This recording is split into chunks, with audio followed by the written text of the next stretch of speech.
Pod cost سے متعلق صرف 30 سیکنڈ کی ایک بات بتا دوں. اس میں ایک سوال مجھے نظر نہیں آیا, میں نے پوری سنی ہے, شاید میری نظر سے نہ گزرا ہو. تو وہ پتہ نہیں ارشاد بھٹی صاحب سے غلطی سے رہ گیا ہے, یا کیونکہ انٹرویو بہت لمبا ہو گیا تھا اس لیے انہوں نے شاید ایک آدھ سوال نکال دیا ہوں.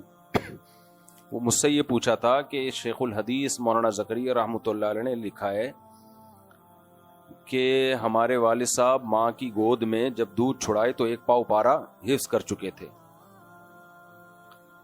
تو انہوں نے کہا آپ اس واقعے کو درست مانتے ہیں؟ میں نے کہا جی بالکل درست اس لیے مانتا ہوں کہ اس واقعے کو بیان کرنے والے قابل اعتماد ہیں اور واقعہ بھی ان کے گھر کا ہے. شیخ الحدیث مولانا زکریا رحمۃ اللہ علیہ کو ہمارے والد صاحب جانتے تھے. ہمارے والد صاحب نے حضرت شیخ الحدیث کے ساتھ, میرے والد صاحب کی بات کر رہا ہوں, وقت گزارا ہے. وہ ان کے تقویٰ, للہیت, ان کی عبادت بہت اچھی طرح جانتے نہیں تھے, دیکھا تھا, بلکہ علم مشاہدے پر مبنی تھا. اور صرف ایک ہمارے والد نہیں, والد صاحب بتاتے ہیں جب وہ اعتکاف میں بیٹھتے تھے تو مسجد میں پاؤں رکھنے کی جگہ نہیں ہوتی تھی. اور ان کی آپ بیتی میں بھی آپ ان کی عبادت کے واقعات دیکھیں. بہت عرصے تک وہ پاکستان اس لیے نہیں آ رہے تھے کہ تصویر کے جواز کی کوئی گنجائش ان کی سمجھ میں نہیں آ رہی تھی. بہت تقویٰ بہت تھا ان کے اندر. باقی یہ جو واقعہ ہے کہ والد صاحب نے 2 سال میں پاؤ پارا حفظ کر چکے تھے, تو ارشاد بھٹی صاحب نے جب مجھ سے پوچھا, میں نے ان کو جواب دیا کہ اس سے زیادہ عجیب واقعہ حدیث میں ہے کہ ماں کی گود میں ایک شخص نے گواہی دی, ایک بچے نے, شخص نے نہیں بچے نے. حدیث میں آتا ہے پچھلی امتوں میں ایک شخص تھا جس پہ زنا کی جھوٹی تہمت لگ گئی. وہ عبادت گزار تھے بنی اسرائیل کے. ایک عورت کے ولد الزنا بچہ پیدا ہوا, اس نے بلی ڈال دی بزرگ کے اوپر کہ ان سے زنا ہوا ہے. تو لوگوں نے جا کے ان کا عبادت خانہ گرا دیا, توڑ پھوڑ دیا. تو اللہ تعالیٰ نے اس بچے کو زبان دی, ماں کی گود میں چند دن کا بچہ. وہ لوگ جب جمع ہوئے تو اس بچے نے کہا کہ جو میرا باپ ہے, یعنی ناجائز باپ, وہ فلاں چرواہا ہے, وہ یہ نہیں ہے. تو اب مجھے ایک بات بتاؤ, یہ اس بزرگ کی کرامت تھی یا نہیں تھی کہ اس کی پاک دامنی بیان کرنے کے لیے بچہ ماں کی گود میں بول رہا ہے, ایک بچہ بول رہا ہے ماں کی گود میں.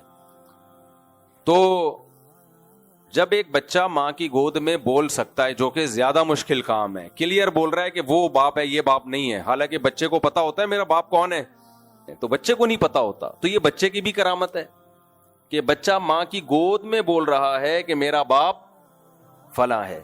بچے کو کیسے پتا چل گیا؟ تو بار بار یہ بات کلیئر ہو جانی چاہیے کہ کرامت کا صدور اصل میں کس سے ہوتا ہے؟ اللہ سے. اللہ کے لیے سب ممکن ہے. اور یہ بچہ پیغمبر تھوڑی تھا, نہ اس کی ماں پیغمبر, بلکہ ماں نے تو زنا کیا ہے.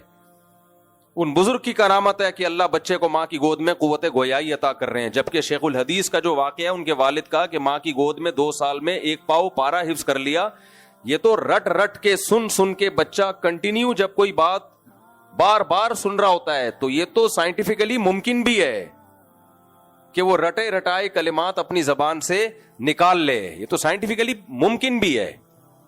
اس کو کرامت ماننے میں کیا حرج ہے؟ پھر وہی بات ہے, جن کے ہاں بزرگ نہیں ہوتے ان کو یہ باتیں سمجھ میں نہیں آتی. ہم لوگ کا پورا سلسلہ ہے صحابہ تابعین سے لے کے سینہ بسینہ, اس لیے ہمارے ہاں کرامتوں کی بھرمار ہے. ہاں ہم یہ ضرور کہتے ہیں کہ کرامت کا ثبوت کسی مستند ذریعے سے ہونا چاہیے, ورنہ نہیں مانی جائے گی اس کو. اور جس کے سے صادر ہو اس کا بزرگ ہونا بھی ثابت ہونا چاہیے. اور تیسری بات یہ, بلکہ بزرگ ہونا بھی ضروری نہیں ہے, کسی بزرگ کی برات کا اعلان کے لیے بھی ہوتا ہے. وہ بچہ بزرگ تھوڑی تھا جو ماں کے گود میں بول رہا ہے. ثبوت اوتھینٹک ہونا چاہیے اس کا, اور قرآن و سنت کے خلاف کوئی بات نہ ہو اس میں. یعنی ان کرامتوں کو کے واقعات سنا کے آپ لوگوں کو قرآن و حدیث کے اگینسٹ نہ لے کے جا رہے ہوں. ہمیں لوگ یہ بھی کہتے ہیں یہ کرامتوں کے واقعات سنا کے لوگوں کو قرآن و سنت سے ہٹاتے ہیں. نا نا نا نا نا, کرامتوں کے واقعات سنا کے ہم لوگوں کو قرآن و سنت پہ ایمان پر مضبوط کرواتے ہیں, نہ کہ قرآن و سنت سے ہٹاتے ہیں. ہٹانا الگ چیز ہے. ہٹانے والے کیسے ہٹاتے ہیں؟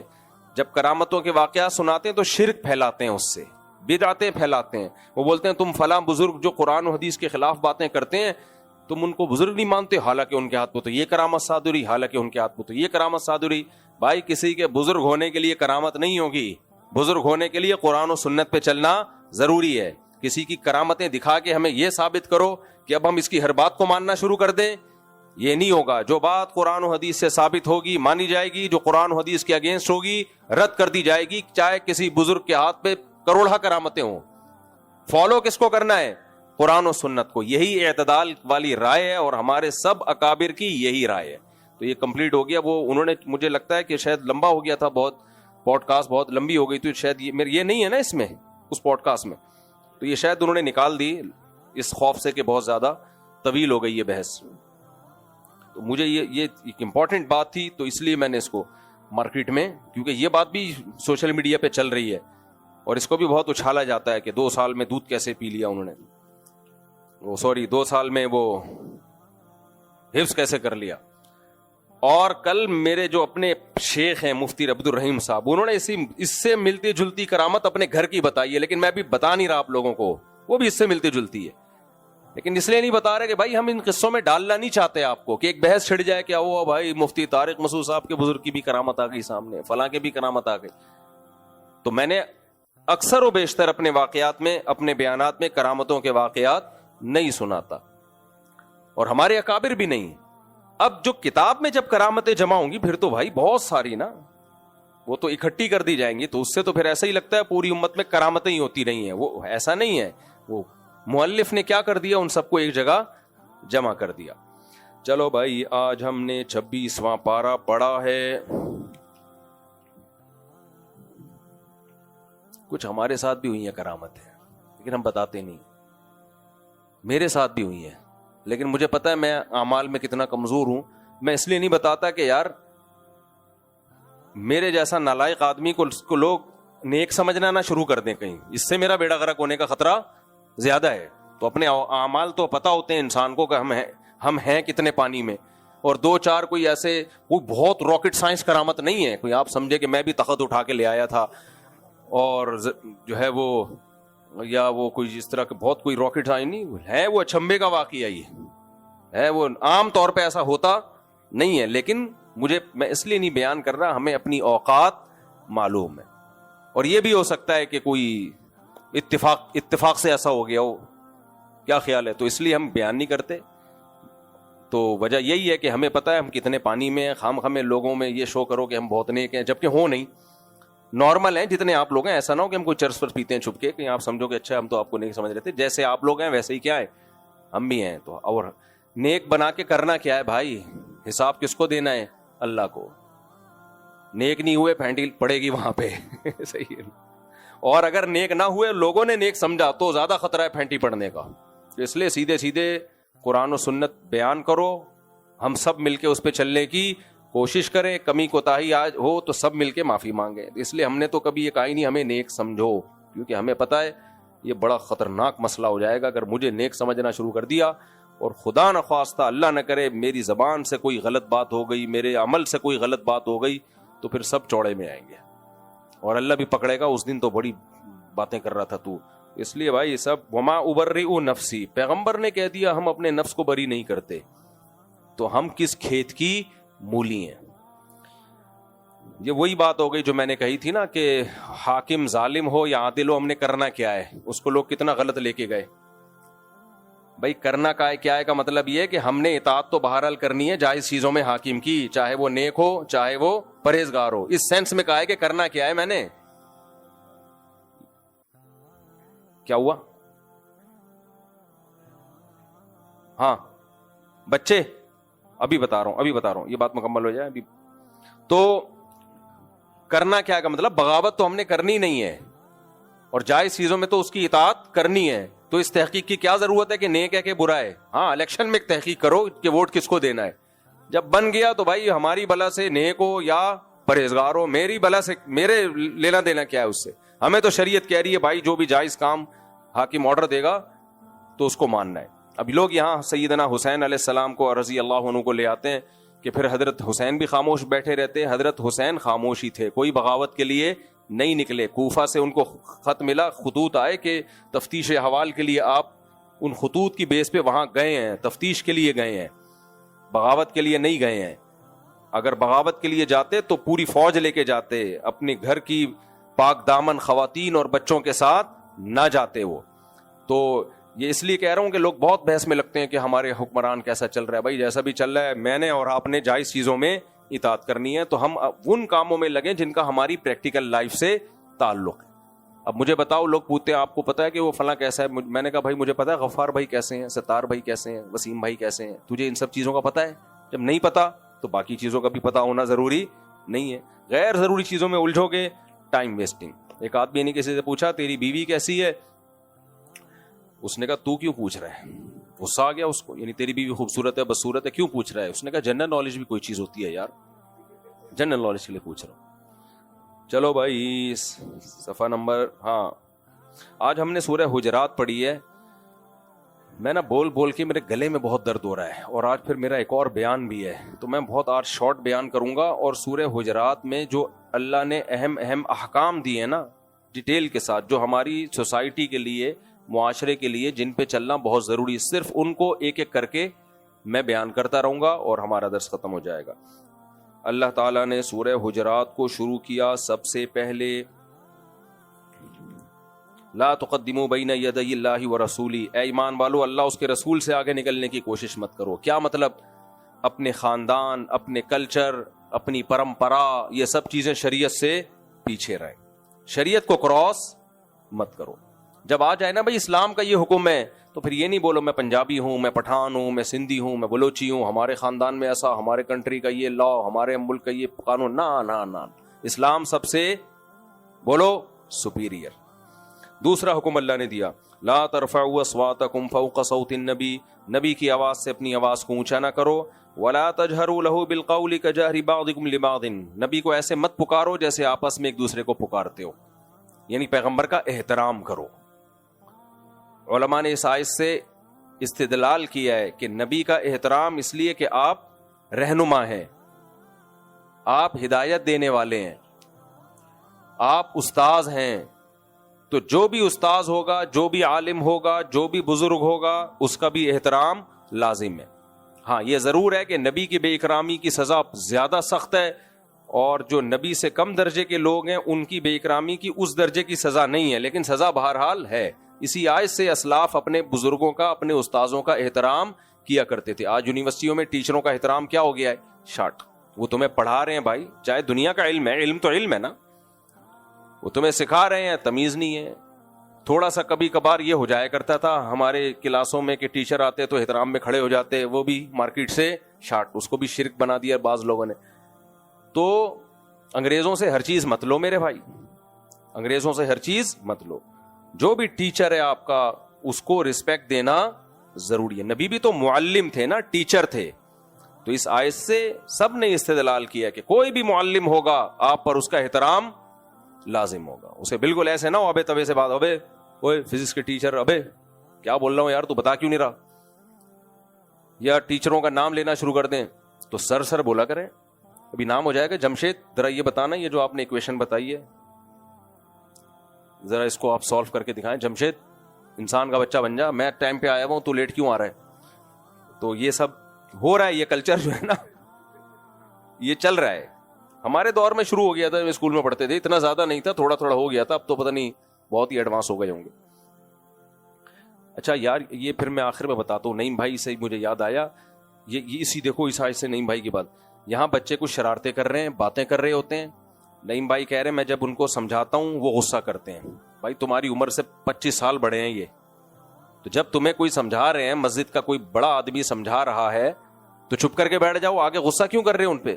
تو یہ بھی بدتمیزی ہے یا نہیں ہے؟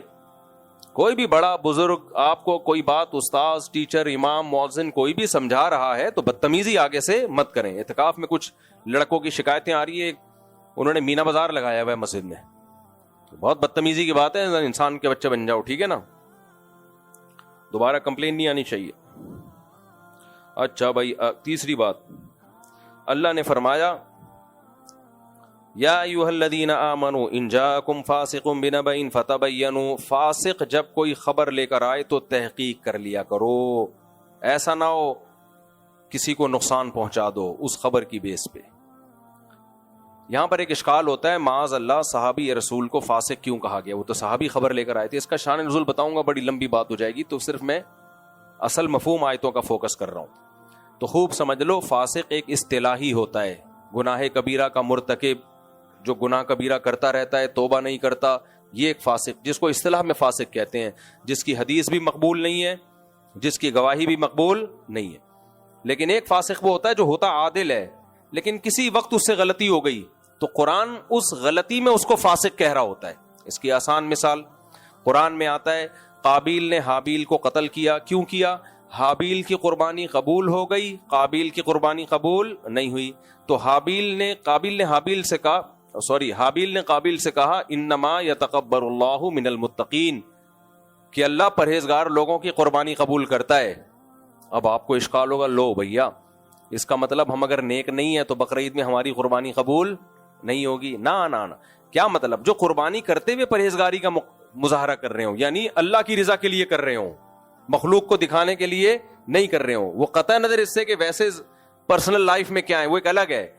تو جو اس کام کے وقت متقی ہوگا اللہ کی رضا کے لیے. اور آسان مثال, قرآن کہتا ہے 3 طلاقیں دینا حرام ہے 28ویں پارے میں, مفہوم بیان کر رہا ہوں.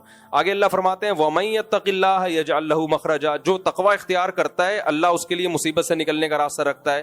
کیا مطلب؟ تقوی سے کیا مراد ہے؟ طلاق دینے میں جو تقوی والی راہ پہ چلے گا, اکٹھی نہیں دے گا, تو مصیبت سے نکلنے کا راستہ بچے گا. تو متقی اور فاسق کہیں اصطلاحی ایک ٹرم کے معنی میں استعمال ہوتے ہیں, کہیں ٹرم کے معنی میں نہیں. عادل کو بھی قرآن فاسق کہہ سکتا ہے اور فاسق کو بھی متقی کہہ سکتا ہے کسی خاص معاملے میں. تو یہاں صحابی رسول عادل تھے, نیک تھے, پرہیزگار تھے, لیکن چونکہ پوری تحقیق کے بغیر انہوں نے خبر نقل کر دی تو اس معاملے میں قرآن نے ان کو فاسق کہا. اس کا یہ وہ والا فاسق نہیں ہے جو ہم جب کہتے ہیں کہ فلاں فاسق ہے, وہ کوئی بھی صحابی وہ فاسق نہیں تھے. سمجھتے ہو گے نہیں سمجھتے؟ تو قرآن کہہ رہا ہے جب بھی کوئی فاسق خبر لے کر آئے فتبینوا, تحقیق کر لیا کرو. اور سوشل میڈیا, انسٹاگرام, فیس بک, سب جھوٹی خبروں سے بھرے ہوئے ہیں. اور اب تو خبریں ایسی جھوٹی ہیں کہ فیک ویڈیوز, فیک استعفے, فیک پولیس بھی فیک, فوج بھی فیک, زرداری بھی فیک, نواز شریف بھی فیک, عمران خان بھی فیک. یہ پتہ ہی نہیں ہوتا کہ جو بیان دے رہا ہے یہ دے رہا ہے یا پیچھے سے کچھ اے آئی کا سہارا لیا گیا ہے. اتنے جھوٹ پلوت میں بھائی آپ تجزیے کرنے بیٹھ جاؤ, بے وقوفی ہے یا نہیں ہے؟ تو لا ادری کہنا سیکھو. لا ادری کا مطلب ہمیں معلوم نہیں ہے, یہ سیکھ لو. جب تک تحقیق نہ ہو بولو بھائی مجھے نہیں پتا. تو یہ پوری اسٹیٹ اور ریاستیں اس طرح سے تباہ ہوئی ہیں, پوری اسٹیٹ اور ریاستیں میڈیا کی طاقت سے تباہ ہوئی ہیں, اتنا پروپیگنڈا میڈیا کے ذریعے. تبھی قرآن کیا کہتا ہے کہ منافق بھی میڈیا کا استعمال کرتے تھے اس وقت, جو بھی ان کے درمیان جو بھی کمیونیکیشن کا جو بھی ذریعہ ہوتا تھا وہ استعمال کرتے تھے. تبھی تو قرآن نے کہا ہے منافقوں نے ایسی مدینہ میں مسائل کھڑے کیے تھے کہ لئن لم ينتهِ المنافقون والمرجفون فی المدینہ. فرمایا مدینہ میں, شہر مدینہ میں جو افواہیں پھیلانے والے اور غلط گائیڈ کرنے والے اگر یہ باز نہ آئے تو ہم ان سب کو قتل کریں گے. اتنی بڑی دھمکی آئی ہے. اب دیکھو مدینہ میں بھی پروپیگنڈے کامیاب ہوتے تھے, اس کا مطلب ہے تو ہم کس کھیت کی مولی ہیں. اس لیے انسٹاگرام, فیس بک پہ نا کارٹون بنا کے اور پھر یہ اس نے کیا, یہ اس نے کیا, یہ اس قتل اس نے کیا, یہ آپ کو کچھ نہیں پتا ہوتا. بعض دفعہ قتل ہی نہیں ہوتا اور ہم کہہ رہے ہوتے ہیں بندہ مر گیا, اوہ استغفر اللہ, یہ کیا ہو گیا. ایسے لوگوں کے الزام لگتے ہیں.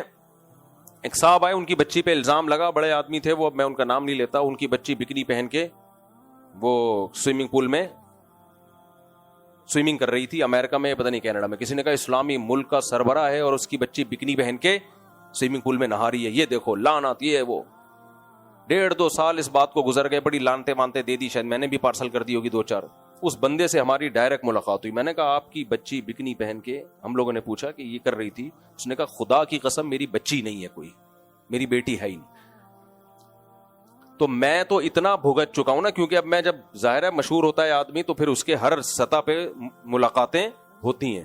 بہت ساری خبریں جھوٹی نکلی ہیں ہم نے کہا پھر آپ نے بیان کیوں نہیں دیا؟ کہہ رہے ہیں دھیان دیا چلا ہی نہیں. دیتے رہو بیٹھ کے بیان چلتا ہی نہیں. غلط چیز جنگل میں آگ کی طرح پھیلتی ہے. اب یہ جو میں نے پوڈ کاسٹ میں ریکارڈ کروایا یہ سب بیانات تو میں پہلے بھی دے چکا ہوں, چلے ہی نہیں.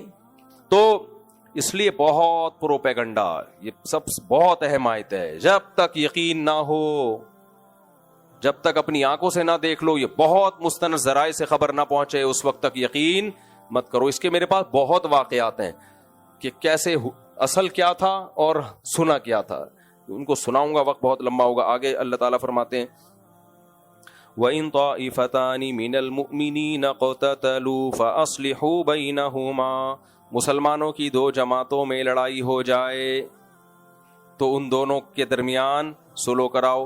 اس میں دو جماعتیں بھی ہیں, دو خاندان بھی ہیں, دو بھائی بھی ہیں, دو بہنیں بھی ہیں, ساس بہو بھی ہیں, داماد بہو بھی ہیں, داماد اور سسر بھی ہیں, اور میاں بیوی بھی ہیں, سب داخل ہیں اس میں. قرآن میں دوسرے مقام پہ بھی اللہ نے فرمایا لا خیر فی کثیر من نجواہم الا من امر بصدقۃ او معروف او اصلاح بین الناس, لوگوں کے درمیان کیا کرایا کرو, صلح. اور قرآن یہ بھی کہہ رہا ہے کہ اگر دونوں جماعتیں لڑ پڑیں, قتال کریں, تو دونوں جماعتوں کو قرآن مومن کہہ رہا ہے. تو اس سے پتہ چلتا ہے بھائی حضرت علی اور سیدنا معاویہ کی لڑائی میں دونوں کیا تھے, مومن. اور صحابہ اسی آیت کی روشنی میں ایک جماعت ایسی تھی دونوں کے درمیان صلح میں لگی ہوئی تھی. سمجھتے ہو کہ نہیں سمجھتے؟ میں نے اس سے کہنا تھا, کیا نام ہے یہ بھائی ارشاد بھٹی سے, کہ 2812 کا کیوں نہیں پوچھا تم نے, وہ نہیں پوچھا. اس پہ تو بالکل کلین بولڈ ہو جانا تھا جہلم والی سرکار نے, تو وہ نہیں پوچھا. دیکھتے ہیں دوبارہ کوئی موقع ملے تو 2812 بھی اصل تو پوچھنے کی چیز یہ تھی. 2812 اس میں جب جواب جاتا مزہ نہ آئے, پیسے واپس. اچھا میرے بھائی انشاءاللہ, چلو میرے بھائی فَإِن فَاءَتْ فَأَصْلِحُوا بَيْنَهُمَا بِالْعَدْلِ وَأَقْسِطُوا, اللہ فرماتے ہیں ان کے درمیان, ہاں فَأَصْلِحُوا بَيْنَهُمَا, صلح کی کوشش کرو. فَإِن فَاءَتْ فَإِن بَغَتْ إِحْدَاهُمَا عَلَى الْأُخْرَى, اگر صلح کی کوشش ناکام ہو جائے تو دیکھو باقی گروہ کون سا ہے. دیکھو بغاوت کے بھی ایک ٹرم ہے, اصطلاحی معنی میں بغاوت کہتے ہیں ریاست کے اگینسٹ جانا, لغوی معنی میں بغاوت کا مطلب سرکشی. اور ہمیشہ لغوی معنی میں بغاوت کا مطلب سرکشی بھی نہیں ہے. بعض دفعہ بغاوت کا مطلب یہ